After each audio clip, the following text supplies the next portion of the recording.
Continuamos con más de Noticias Globovisión Salud, hoy enfocado al Día Mundial del Autismo y como les indicábamos, hoy vestimos de azul en campaña mundial sobre este tipo de condición. Le vamos a dar la bienvenida al doctor Ángel Cermeño, él es el neuropediatra y nos acompaña la tarde de hoy precisamente para hablar del autismo. El autismo tiene un día, pero no solamente hay que hablarlo como día, sino como la condición. Queremos conversar sobre el espectro autista, que es un gran abanico de posibilidades y queremos que nos lo explique. Sí, bienvenido. Bueno, ante todo agradecido, ¿verdad?, por esta invitación. Yo pienso que es muy importante promover este tipo de programas donde de alguna forma se permite dar proyección al conocimiento sobre el autismo. Eso yo pienso que es vital.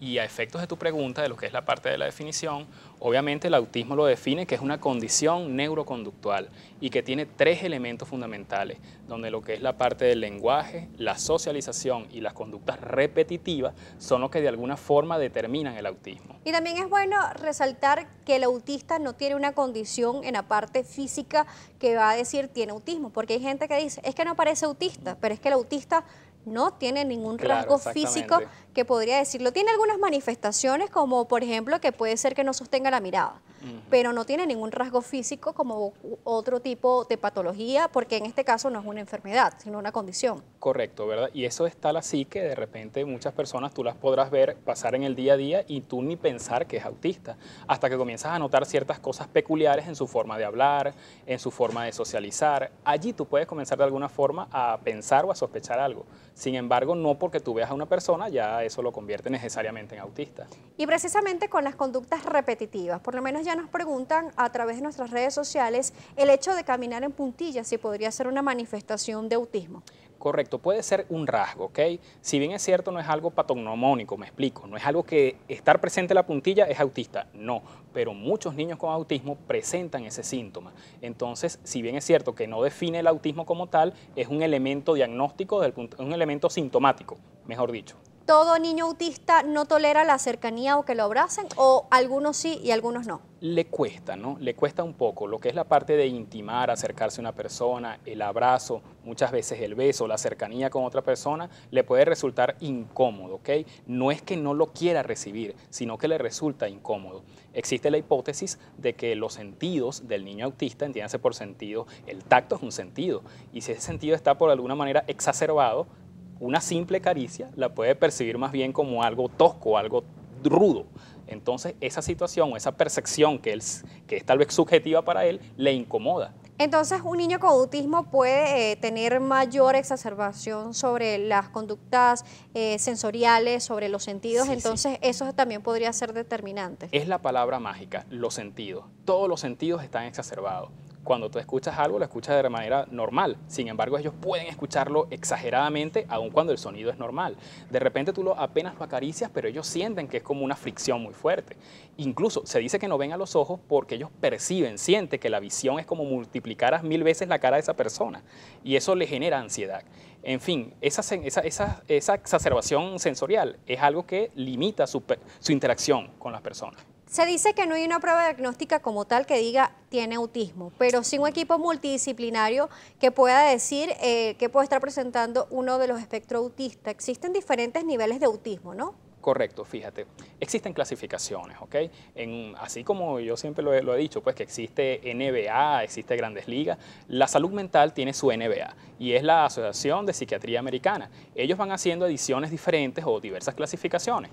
La antigua, la clasificación DSM-4, decía que el autismo era trastorno generalizado del desarrollo y ese se descomponía o estaba comprendido por varios tipos de autismo. Estaba el Asperger, que muchas personas lo dicen, estaba el síndrome de Rett y el autismo clásico.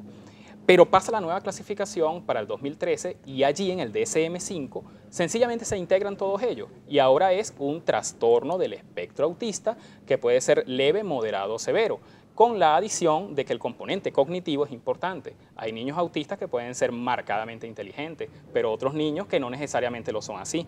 Es decir, el potencial cognitivo puede ser bajo o puede ser alto dentro de esta clasificación. Muy bien, nosotros tenemos ya participación a través de nuestras redes sociales, en este caso Twitter como @salud_gb. Agradecemos siempre la participación de Mel Muciotti y nos dice lo siguiente: ¿cuándo fue descubierto el autismo y quién fue quien conceptualizó esta condición neuroconductual. Bueno, es algo llamativo, ¿no? Porque no se conoce el autismo desde sus inicios como lo conocemos hoy. Antes el autismo no era una entidad aislada, sino que formaba parte de la esquizofrenia. Eugene Bleuler, para 1913, él planteaba que había una psicopatía autística, pero como síntoma de la esquizofrenia. Más adelante, para los años 40, de manera, digamos, contemporánea, tanto Gagner, que es, digamos, uno de los mayores investigadores, y el mismo Asperger, demostraron que había niños que tenían problemas en la socialización, en el lenguaje y en las conductas repetitivas. Entonces, ellos aplicaron el término autismo como tal, ¿ok? Sin embargo, desde allí ha pasado por varias denominaciones y actualmente se conoce como el trastorno del espectro autista, dando sentido a que es un abanico de posibilidades de autismo. No es un solo autismo, un abanico. Muy bien, y antes de continuar con esta entrevista, queremos ver el testimonio de una madre con un niño con autismo. Vamos a conocer este testimonio para también que el especialista la tarde de hoy nos pueda explicar un poco sobre la patología. Soy psicopedagoga y con todo y eso yo no me di cuenta de Andrés. Me hicieron llamados de atención en la guardería. Sí sabía que no hablaba, que decía palabras muy rebuscadas, donde no decía agua, mamá o papá, pero decía cocodrilo, dinosaurio, y sin embargo eso a mí no me llamó la atención. Pero en la guardería sí me mandaron a que lo llevara a terapia de lenguaje. Asiste a terapia de lenguaje, fue la primera persona, primero al otorrino, porque me dijeron que podía ser sordo, porque hacían sonidos en el salón y él no prestaba atención. Me dijeron que estaba perfectamente en la parte auditiva, pero sí me recomendaron que fuera a terapia de lenguaje. Asiste a terapia de lenguaje y allí me dicen que no hay una conexión, que hay algo cognitivo que no está funcionando bien porque él adquirió vocabulario. Me recomiendan neurólogo o psicólogo y en el psicólogo clínico pues fue donde me arrojaron que podía ser autismo. Y precisamente como el testimonio de Adriana Ocampo con este niño que fue diagnosticada a los meses de vida y que también en la guardería pues le daban esas señales de alerta de que algo estaba pasando, sin embargo ya está en 6º grado y su desarrollo ha sido muy satisfactorio. Entonces la importancia de que las terapias se hagan de manera oportuna, ¿no? Claro, mira, no hay nada más fuerte que recibir el diagnóstico de autismo, porque, como te digo, existe mucho desconocimiento a veces sobre la magnitud de lo que es el autismo. Madres que a veces reciben ese diagnóstico, caramba, se acabó el mundo. Y resulta que realmente no necesariamente es así. Cuando se inician las terapias de manera precoz, de manera oportuna, estos niños tienen una evolución bastante favorable, ¿ok? Cuando yo me refiero a las terapias, me refiero al psicólogo, psicopedagogo, terapeuta ocupacional, de lenguaje, y por supuesto la valoración de un neurólogo es importante. Entonces, es un equipo de trabajo para abordar el autismo. Y porque precisamente cuando se aborda el autismo podría estar acompañado de otras condiciones. Entonces eso es lo que de repente podría complicar un poco más el cuadro y ahí es donde el equipo multidisciplinario va a poder ayudar a esta madre para comprender un poco más sobre el autismo. Correcto, ¿no? porque a veces el problema ni siquiera es el autismo, sino lo que acompaña el autismo. El autismo a veces viene acompañado, bien sea de hiperactividad, depresión, síntomas esquizofrénicos o puede venir incluso con epilepsia, convulsiones. Si ese fuera el caso, esa comorbilidad debe ser atendida farmacológicamente. Entonces, como te digo, no todos los niños con autismo deben ser medicados. Cada caso debe ser individualizado y es en ese momento cuando se decide quién se medica y quién no se medica. De hecho, el primer choque es no farmacológico, es decir, no se medica de entrada a un paciente con autismo. Si no tiene alguna condición asociada. Correcto, por ejemplo, si sufre de epilepsia, sí debe estar medicado para evitar los cuadros correcto. de epilepsia, ¿no? Debe ser individualizado cada caso es diferente, pero a manera general, si el niño no tiene ninguna comorbilidad, de entrada no se medica, a menos que, como tú bien lo dices, pueda existir algún acompañante, alguna enfermedad acompañante. Ajá, este punto que de repente es lo que nos están viendo el día de hoy. Los berrinches, las llamadas pataletas, que son muy común en este caso cuando también está relacionado con la parte de hiperactividad. ¿Cómo afrontar este tipo de reacción que de verdad a veces es muy exagerada en estos niños? ¿Cómo hacer estos padres? Porque se dice en casa, no es que a ese niño le falta disciplina, no es que ese niño es malcriado, le falta educación, es que en mi tiempo no pasaba eso, pero es que no saben que tienen una condición y que este niño está reaccionando de esa manera. Hay que esperar que pase este episodio de berrinche o pataleta o cómo poderlo afrontar.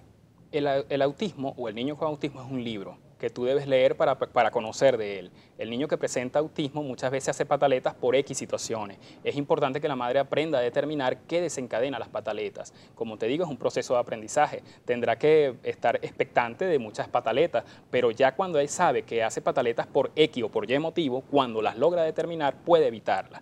Y entonces es algo que bien con ayuda psicológica, psicopedagógica y en fin, todo el equipo de trabajo se puede mejorar, pero muchísimo, bastante. Por ejemplo, si el niño quiere hacer alguna acción, por ejemplo, están en un centro comercial y quiere ir por las escaleras mecánicas, ¿hay que complacerlo, llevarlo por las escaleras mecánicas o tratar de explicarles? ¿Ellos van a entender que en ese momento no se puede pasar por allí? Cuando un niño lo expones, un niño con autismo, le cuestan los cambios. Entonces, si tú lo vas a hacer de buenas a primeras, te va a hacer la pataleta. Eso es un proceso adaptativo, incluso educativo hacia el niño, donde la madre debe explicarle previamente en qué consiste esa escalera, que no se va a hacer daño. En fin, debe estar previamente ya conociendo a qué se va a exponer, porque si se expone de una manera, digamos, empírica, sin conocer nada, el niño va a hacer pataletas. Eso es muy importante. ¿Es bueno darle dulce a un niño con autismo? Ok, el sustrato del cerebro es la glucosa. Entonces, cuando al niño se le da en exceso eso, sencillamente el niño tiene, como quien dice, mucha gasolina, en términos un poquito más tranquilos, ¿no? Podemos decirlo así, como que mucha gasolina y el niño se desespera, se pone inquieto. Muy bien, nosotros vamos a realizar otra pausa aquí en Noticias Globovisión Salud. Hoy estamos dedicándolo al Día Mundial del Autismo y estamos conversando sobre esas señales de alerta que le podría indicar usted que su niño podría estar dentro del espectro autista. Recordemos que está desde muy bajo hasta también muy exagerado en los niveles que está en la parte del autismo. Si tiene pregunta o comentario por Twitter, @salud_gb, por Instagram como @DanielaJSalas. Ya regresamos con más.